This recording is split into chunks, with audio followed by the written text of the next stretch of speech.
So, over the past few years, we've seen some work coming out that thinks about how the digital economy that's coming up, emerging, how that affects economic structures around the world. So, in terms of markets, in terms of labor, in terms of profits, right?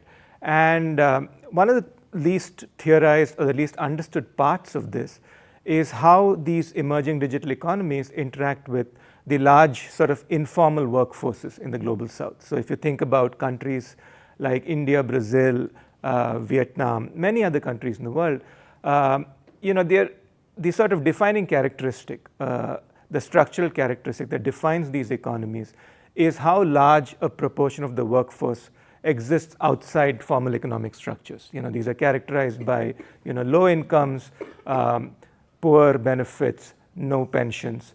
And as the digital economy sort of grows in importance across the global south as it does across the world, the worry is how does this intersect with this very large informal workforce that's present in the world. I think this is relevant to us working in a science of cities simply because that intersection is sort of playing out in the cities of the global south, right? A few of the emerging sorts of trends are already worrying. I think we are all aware of the network effects at play, which produce these winner takes all or the winner takes most kind of dynamics, which result in one or two digital firms dominating entire sectors, right?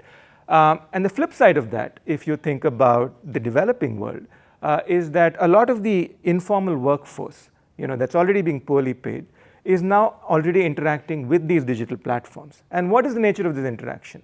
Well, what we know is that, a lot of the informal workers continue to be in poorly paid and low productivity jobs. So think about,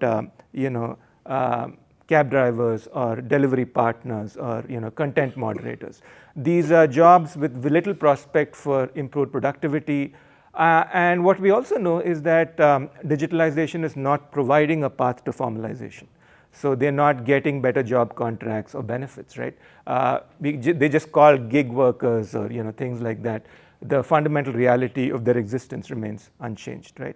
And the worry is if that continues over a longer period of time, you're going to see that a lot of these workers perform, sort of low value tasks in global value chains, and sort of the inequities between the global north and the global south not just remain but are sort of worsened over time, right?